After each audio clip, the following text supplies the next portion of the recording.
Hey everybody, welcome back to the channel. Wayne, the Alabama Adventurer here.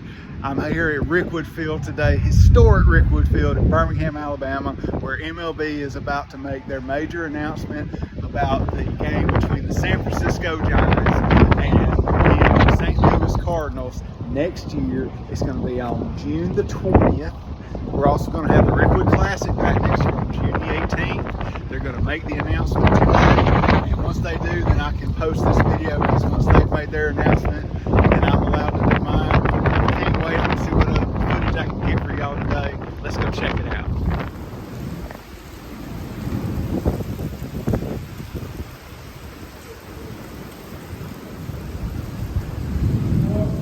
We came inside because of the rain, and look at that sunshine. We get everything set up. How about that? We got everybody but MLB Network. Roy Campanella, Oscar Charleston. Nothing to say about Oscar Charleston. He was such a great player that when Willie Mays was coming along, they said, wow, Willie Mays got a chance to be the next Oscar Charleston. That's how good Oscar Charleston. Larry Dolby, obviously he broke the color barrier in the American League. Josh Gibson, the great home run hitter. Ron Teasley, Monty Irvin, Buck Leonard, Satchel Paige, who I just talked about, Hank Aaron, Willie Mays. Ton of legends have played in this park, so let's give them a hand for that. It is unmatched by all the venues in sports, and today we're here to talk about the next phase of this legacy. On June 20th, 2024, the first ever regular season Major League Baseball game at Rickwood Field will be played between the St. Louis Cardinals and the San Francisco Giants.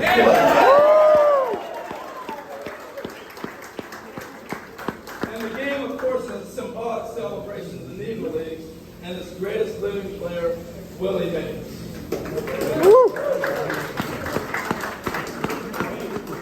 Now, before we proceed, I'll give you a little bit of a history lesson, but I've already added to it anyway. Rickwood Field was the home of the Birmingham Black Barons of the Negro Leagues from 1924 through 1960. In 1931, about 15 minutes west of here, Willie Howard Mays Jr. was born in Westville, Alabama. Come on now. Now, as a 17-year-old, Mays began his professional baseball career with his hometown Black Barons in 1948. That year, Rickwood Field was the site of the final Negro League World Series game, October 1948, which saw Mays' Black Barons fall to the Homestead Grays in 5 games. The Homestead Grays had Buck Leonard, the Hall of Famer, on that team. Now, if you don't know about the Homestead Grays, they're probably the greatest Negro team ever assembled. These are all Hall of Famers who played for that team, not in 48, but through the years with the Homestead Grays. Cool Papa Bell, Ray Brown, Oscar Charleston, Josh Gibson, Judy Johnson, Willie Wells, Smokey Joe Williams, and Jed Wilson all played in the Homestead Grays system. Pretty cool stuff. Well, one of the great things I get to do is meet people along the way. And I can remember when I was first signed, I'm playing instructional league, and Willie Mays is teaching Chili Davis how to play center field.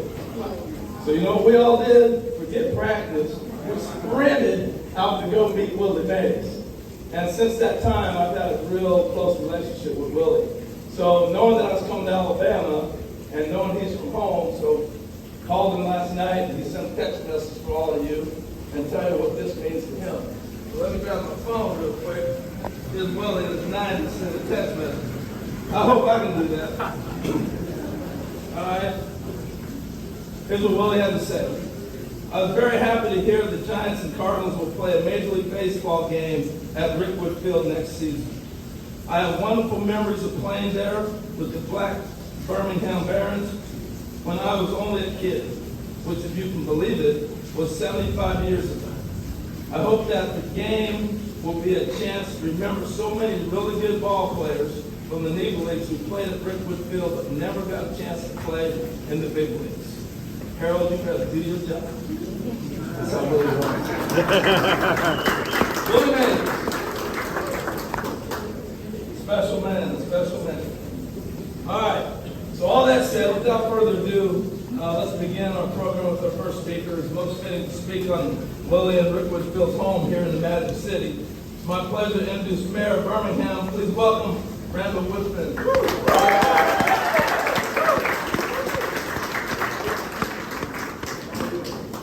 got to put a limit on me. You know how this guy's to be. You got it. Go ahead.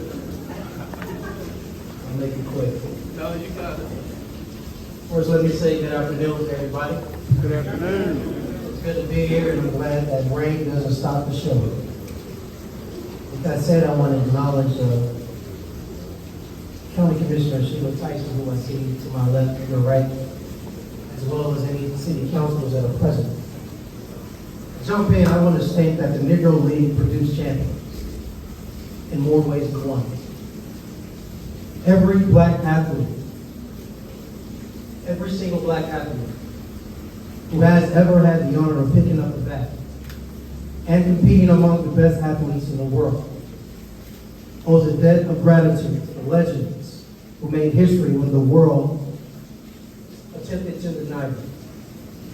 Those legends made that history break at our own Rickwood Field, everybody, where the Birmingham Black Bears became literal game changers, cementing the Negro Leagues, as well as giants like Willie Mays, as icons of the sport, and icons in the world of social progress as well. That's why Birmingham is so honored.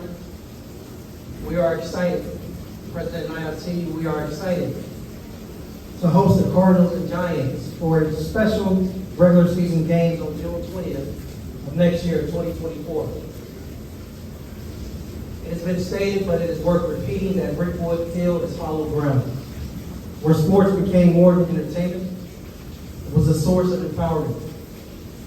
And that's what this game represents next year. Progress, power, and my favorite, pride. And the city has exemplified those terms. So I want to say to everybody that is present this afternoon that we can't wait to welcome the Cardinals, the Giants, as well as the entire world to Birmingham. On the same field where the victories came in two forms, both winning in games and chipping away at the barriers that block black athletes from the recognition they deserve. So it's time to make history again. And for the black athletes who paved the way for us to be here today, I have just two words, and no, it's not play ball, but simply instead, thank you.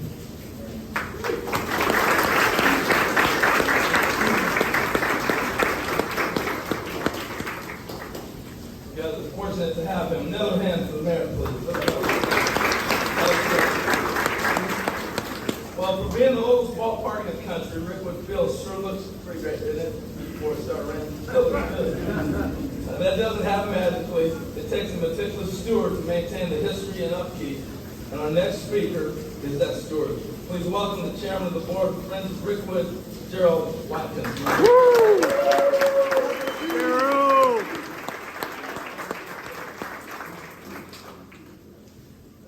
About 2 weeks ago, I was in Cooperstown, New York, and I had a chance to see this gentleman walk off the stage, and I said, I've got to go help say hello to him. So I said hello to Harold, and I said, I'm in Rickwood Field in Birmingham, and he said, you know, I'm going to be coming down there in a couple of weeks. And that was news to me. So I said, great, I can't wait to see you. And Harold, thank you. I'm so glad you're here. I've been given 3 minutes. I asked for 3 hours.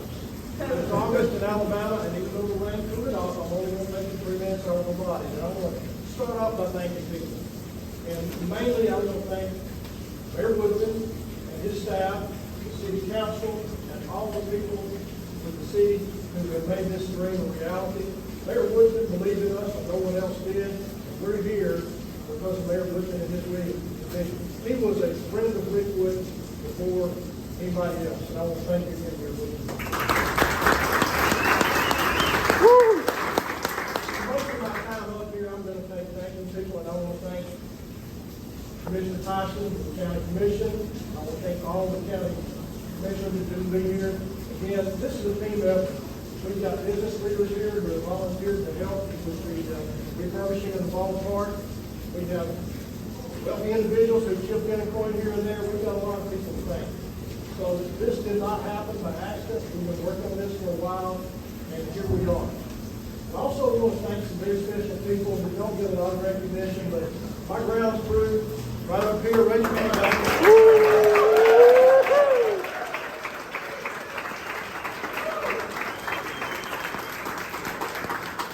These guys have my back in more ways than one, and every time I open the doors in here and I see them here, I feel good about what's going to happen that day. You know, we talked about how many Hall of Famers have played here. There have been a bunch. We named Willie Mays, we named Satchel Paige, we talked about Jackie Robinson, and then there's been Mickey Mantle, and there's been Babe Ruth, and one of my favorites, Reggie Jackson. All these people played here, and they created great, great memories for the Birmingham and the baseball fans. But the next great memory is less than a year away. So when we have this Giants and Cardinals game next year, June 20th, in my mind, that's going to be the second greatest day in the history of Rickwood Field. Second only to the day the ballpark was open. So, again, this is just an incredible time. A lot of people have pitched in to make this happen. And it's just, it's overwhelming to get a chance to be up here and talk to you. I want to thank MLB and all the folks who have pitched in over the last year, who have been so sensitive to our history. They know we have to make changes, but they've been trying to make this so that it doesn't affect the historical nature of the ballpark. And I thank them. That's MLB, that's BAM, that's Populous and Bright. Let's give them a hand. Woo! And there's some other folks who are what we call friends of Rickwood. I can't leave out the Birmingham Barons. The Logan family, they jumped in and helped us with some of our fundraising efforts. My good friend Jonathan Nelson, we've been friends for a long time. Jonathan runs the Barons. We're so delighted that these changes to Rickwood are going to make this MLB game happen, but they're also going to bring back the Rickwood Classic, which was a 25-year tradition that we had to stop because of COVID and some other things. And now we're going to have that back. So not only are we going to have this MLB game next year, we're going to get our Rickwood Classic back, and that's going to go on for on and on and on. So great, great things are happening because the MLB listened and came through the Rickwood field. The last thing I want to do is pay tribute to someone who got here. I was here one August. Another guy was here, Ben Powell, and our staff. We were here just working around the farm. And some members of the Mississippi Braves came in, and they were led by one of their coaches named Doug Mansolino. And Doug and I were talking, and he said, "You need to have a Field of Dreams type game here." And I said, "I'd love to do that. I've been making some phone calls, but I can't get to the right person." And he said, "Let me help you." So he called these people at MLB, and the next thing you know, I get an email from Jeremiah. He said, "Well, come see your farm." I said, "Come on." They brought about a dozen people down here.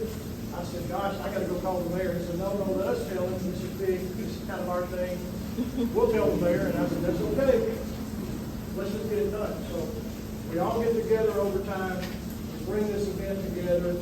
MLB and all of the associated folks have been so great helping us. The city, the county, some of our big companies, Regions Bank, Alabama Power, Blue Cross, Compass, and many, many more that have jumped on board. We have had so much of an outpouring of help that it's just awe-inspiring.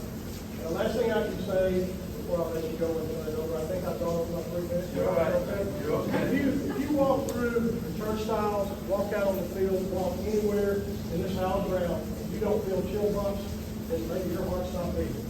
I hope all of you will come back next year. If you don't come back to the game, come back in the meantime, take a tour, we'll tell you all about Rickwood and the people who have been here and the people who are here and the people who come. It's a great event, and I just want to thank again everybody for their participation in making this come about. And God bless you all.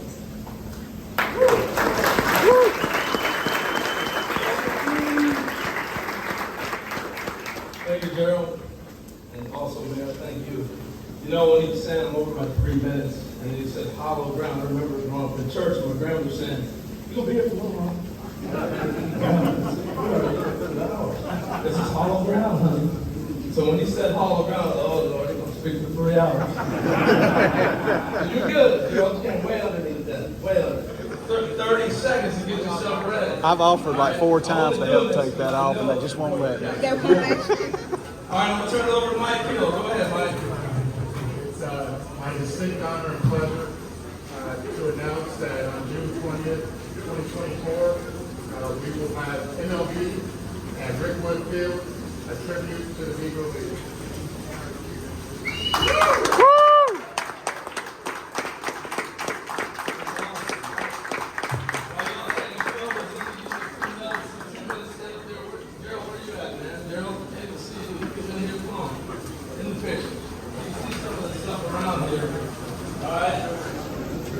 few notes on the event name and logo while you transition to the new business ceremony. When deciding on the name, MLB wanted to remain authentic and true to the purpose of why we're doing this. Rickwood Field and the Negro League's rich history are the stage, and the settings with the big leaguers, the Cardinals and the Mays Giants, are the stars of the show. The logo's inspiration came from the era and posters that were designed to promote Negro League games. As you see the block letters, that was what they used back in the day.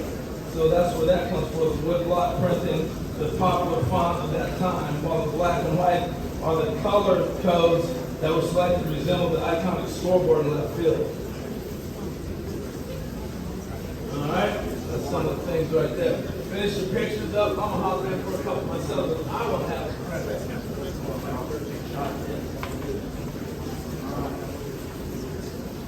All right. Oh, absolutely. Yeah, we're not done. We got a panel here real quick. We're going to tell you a little bit more. So you keep getting shots. Thank you, Mayor. Thank you, Gerald. Thank you, Mike Hill.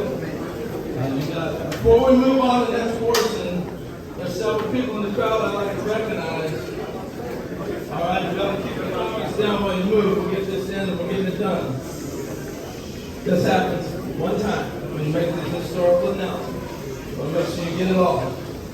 First, on June 18, 2024, Rickwood Field will bring back an annual tradition of minor league baseball. The Birmingham Barons will be playing a special game here. Next year, the Barons will take on the Montgomery Biscuits right here. And so that's on June 18th. Woo! Pretty cool. With us today are the owners of the Barons, Jeff Logan, and General Manager and President Jonathan Nelson. Representing the business is General Manager Mike Murphy. Where you guys at? Here. Representing MLB PA, Vicky. Where you at? There she is. Vicky, come right up. Vicky! There she is, MLB PA. From the Giants Chief Diversity Officer, Roscoe Maps. Where you at, Roscoe? Right here. From the Cardinals, I don't know if the Cardinals made it in or not. I'll represent the Cardinals. All right. The Commissioner's Office of Sports and Entertainment, Birmingham, Ruben Perez. Where you at, Ruben? Ruben. From the Birmingham City Council, President Wade Alexander. Thank you, Rounder. And District 8 Representative Carol Clark. We have one more player you're going to hear from, and then we're going to bring up another panel, and we're going to be out here in about 20 minutes. So just let you all know we're moving through. And when we're finished, you're going to have an opportunity to unveiling on the outfield fence. You go out and take some shots of that. I don't know, it depends on the weather today. For sure this weekend you'll be able to do that. So we'll keep you posted on that part. That was not anything happening because of the weather. Hey, my last player here, one of my favorite people, I've known Cece since he was in high school. And he has been a dedicated warrior and an ambassador for the sport. He's got a son playing college baseball. His wife is an agent. I mean, they've dug all in. He made a lot of money, could have walked away. He felt it was important. This is a mission for him.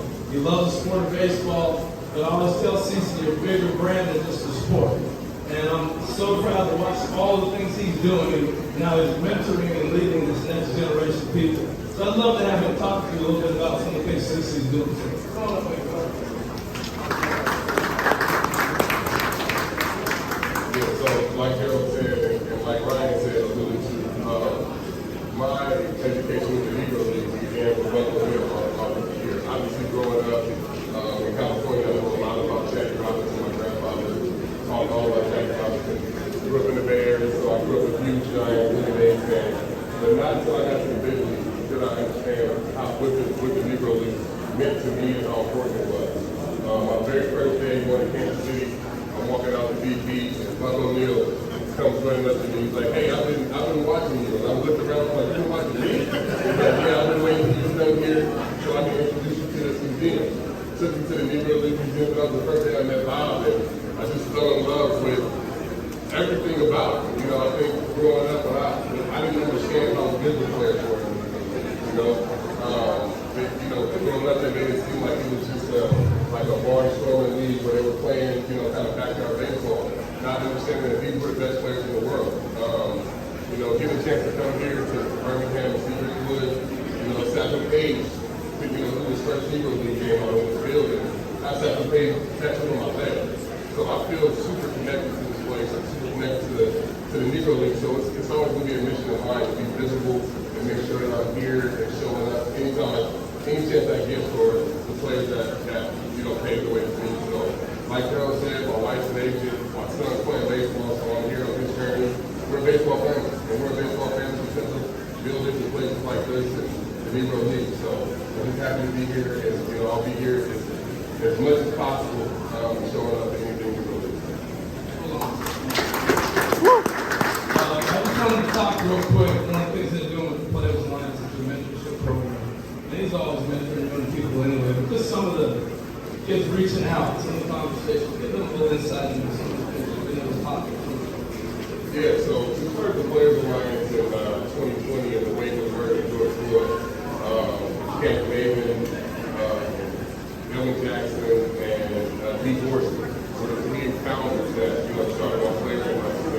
We've done a lot of, like Carol said, we've done a lot of different things, whether it's back equipment giveaways, through COVID, and people passing out, stuff to people that were in need.